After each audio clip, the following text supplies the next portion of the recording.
Si Inday Sara Duterte, abay, binasag na naman ni Castro.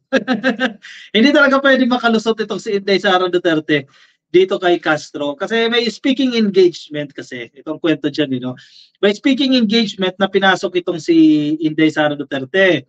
Si VP Sara, nag-speech siya, ka-coffee. May pahayag siyang binitiwan. Akala niya siguro, hindi nakamonitor sa kanya itong grupo nila Castro.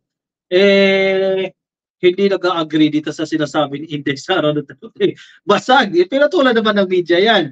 Halimbawa ito, nasa balita ng Politico.com. Hindi torot yarn. Castro calls out Sara, hindi truth yan. Tinutukoy siya na hindi torot, hindi truth yan. Castro calls out Sara Duterte's hypocrisy on truth telling. Ano bang pinag-uugatan yan? Ibig sabihin, hindi ka naman nagsasabi ng totoo eh. Bakit sasabihin mo yung maging totoo, magsabi ng totoo, etc. Parang hindi mo naman sinasabuhay ang pagsasabi ng totoo. And patunay dyan si Digong, di ba? Recently, sinabi ni Digong, hindi totoo yung sinasabi ni Inday Sara Duterte, natatakbo silang magkakapatid, no? Yung dalawang Duterteng anak, tsaka si Digong. Hindi raw totoo yan. Pinagsag na mismo ng tatay, di ba? Binaglag na mismo ng tatay yan. House Deputy Minority Leader and ACT Teachers Party List Representative Franz Castro slammed Vice President Sara Duterte for her statement at the National Schools Press Conference o NSPC in Cebu, urging students to never print or post or circulate something that you know is not the truth.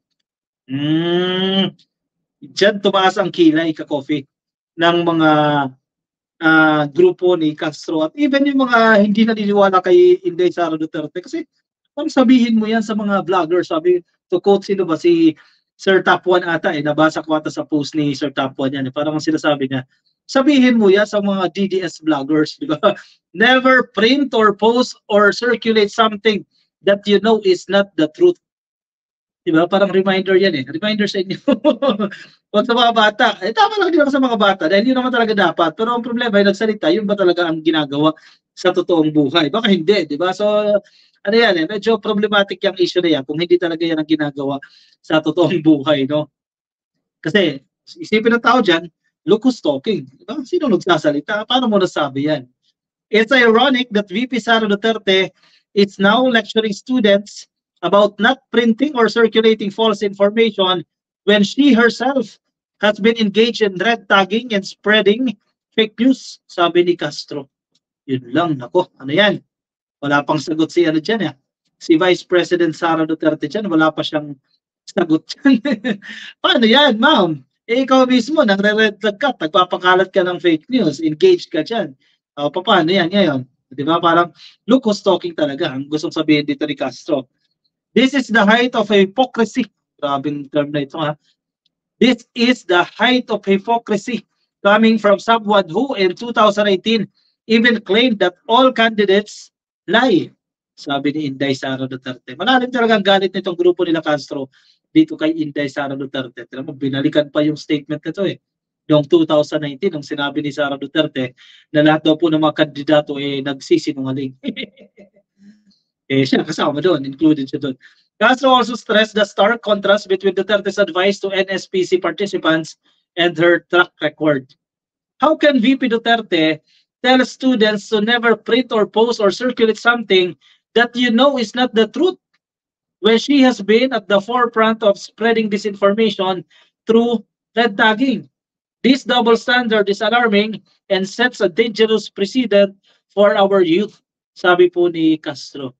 In short, gusto palabasin ni Castro dyan, hindi dapat siyang nagsalita niyan. Paano yan? Dapat ba siyang paniwalaan ng mga estudyante dyan? She herself, hindi sumusunod doon sa gusto niyang ipapanawagan. Castro emphasized the importance of integrity in public service, especially from high-ranking officials. Public servants, particularly those in the highest positions of our government, should lead by example, and they should embody the values of honesty and truthfulness that they preach to our students, sabi ni Castro. So madaling sabi, kung ano yung tinuturo mo, dapat ginagawa mo rin. Di ba? Kung ano yung pinipreach mo, ginagawa mo rin dapat yan. Parang hindi naman daw eh. Yun sabi ni Castro, no? The Lady Solon also questioned the sincerity of Duterte's warnings against destroying people's life or the image of organizations through false information. Actually, yung statement na yan ni Sara Duterte, bagay yan sa mga followers na rin eh, sa mga tagahanga niya, no? Yan sa grupo nila Harry Roque. Bagay yan eh, para ma-absorb din nila, di ba? Kasi proven naman yun eh. Kaya bagay dun kay Maharlika. Dapat sabihin din kay Maharlika yan. Dapat i-echo nila yan eh. Yan, emphasize nila yan sa kanilang mga vlog, sa kanilang mga channel. These words ring hollow coming from someone who has actively participated in damaging the reputation of progressive organizations and individuals through baseless accusations and dread tagging, sabi po ni Castro. As VP Duterte prepares to step down from her post as Education Secretary, we hope she reflects on her own actions and the impact of her words. Our students and our nation deserve leaders who not only speak about the importance of truth, but also consistently practice it in their public service, sabi ni Castro. O kahit wag na daw sa totoong buhay, wag na sa personal niyang buhay, basta sa public service. Ganun ba yun? Yan lang, nako, basag na naman dyan. Di na naman nakaporma dito ka-coffee si VP Inday Sara Duterte. Naunahan na naman siya ni Castro dyan. Ano ba kasi yan? Bakit nasabi mo kasi yan, ma'am? Maraming followers ni Sara Duterte. Guilty sa statement na yan. Rene Briones, hello sa inyo. Happy viewing po sa inyo. Kay Jano Visitasyon, shoutout po sa inyo. Evangeline Mercado, kaya mag-jet ski ka na sa Manila Bay at Pasig River, yayain mo si Digong. Mag-enjoy kayo, celebrate. Ayan, no problem daw po yan kung mag-celebrate itong mga ito. Oo. Sabihin din yan ni Sara Duterte sa BFF niyang si Senator Amy Marcos, sabi ni Lides Ruel. O yan, posible, ka-coffee, no? May mga sinabi din si Amy Marcos yan, patungkol dyan sa ano? Anong tawag dyan? Yung hypersonic missiles daw bibira sa Pilipinas. Ayun, dapat i-remind din niya kay Senator Amy Marcos. Yan yung pinaghuhugutan niya dyan eh. Kasi maraming natatakot yung mga unnecessary fears nangyayari dyan sa mga unverified statements na nilalabas nila sa media.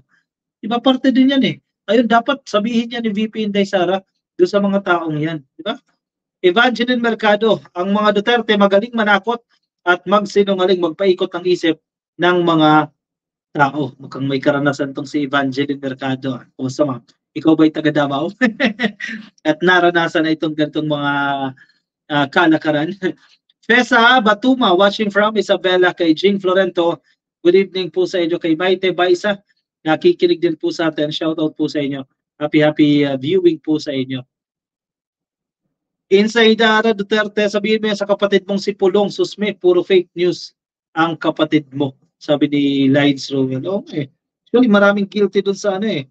Maraming guilty dun sa sinabi ni Inday Sara Duterte coming from their ends. Di ba? Dapat kayo usap-usap kayo. Post niya sa GC nyo para ma-realize siya rin ka-coffee. May kaibigan si Chris at PBBM, sabi ni Pira Damas Arshaga. Oo, feeling ko rin ha. May napanood din tayong video. Alam ko napanood yun na rin yan ka-coffee. Dahil matagal na yan nag-circulate yung video na yan. Yung interview ni Chris Aquino, no? Kay PBBM. Yan, nasa YouTube naman yan eh. Pwede niyong balikan yan. Nakikita mo yung closeness din naman ng dalawa, no? Lead by example, sabi ni Zulette Malonzo. Correct. Dapat kung ano sinasabi mo, sa buhay mo, di ba?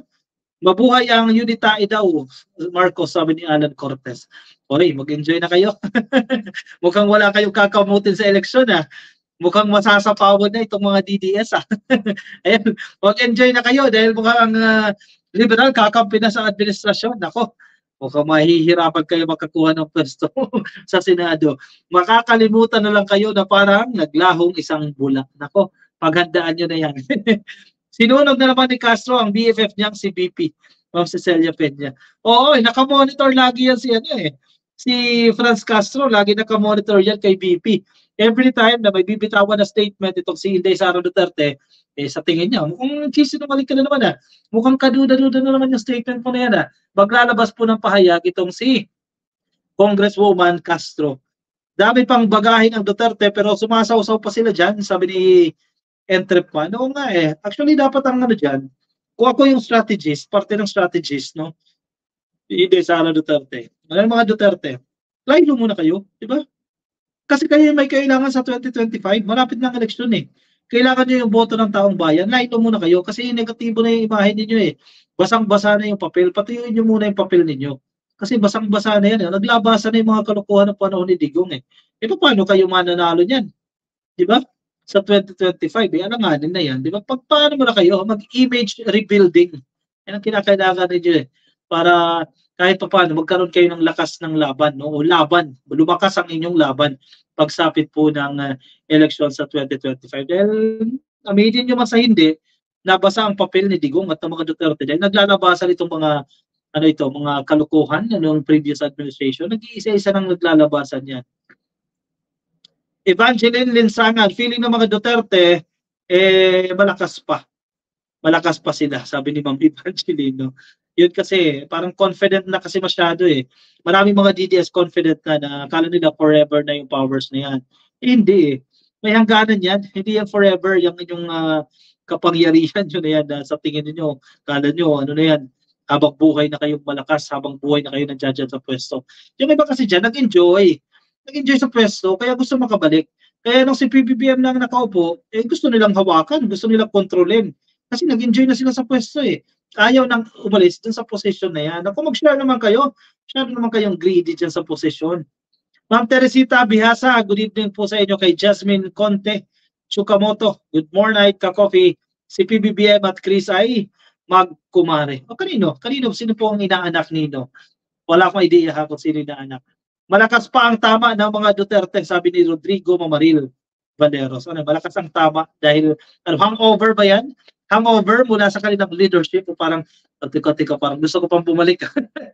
Parang nag-enjoy ako sa politics ha. Wag agad ako alisin dyan. Ganun ba yun? Kohiru. Mga palabas lang naman lahat ng Duterte yung tinitingnan nila kung gaano sila kalakas para alam nila kung anong posisyon ang tatakbuhan nila, sabi ni Kohiru. Ang pinupunto dito ni Kohi, parang they're gauging the public opinion, di ba? Ano yung sasabihin ng taong bayan? Kaya naglabas, totoo din naman yan.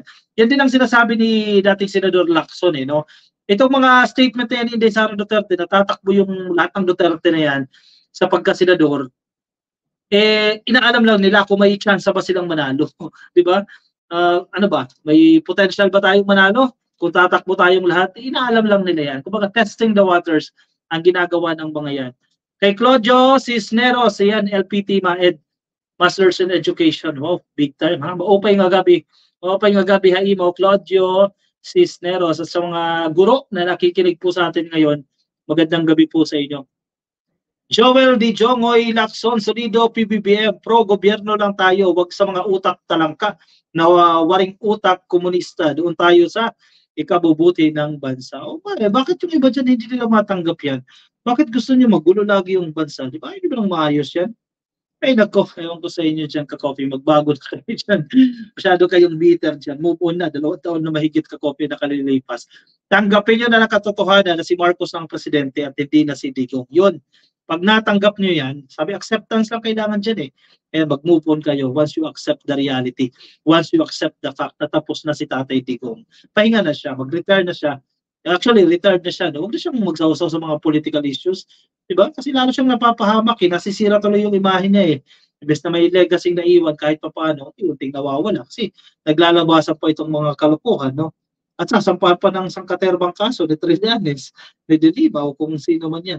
Nasisira tuloy siya lalo siya.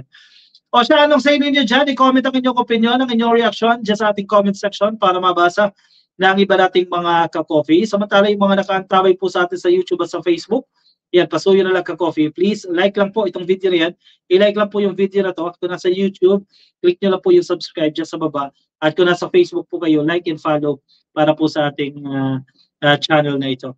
Alright, sige. Move on tayo sa ating next topic ka-coffee. Kuha na po kayo ng kape.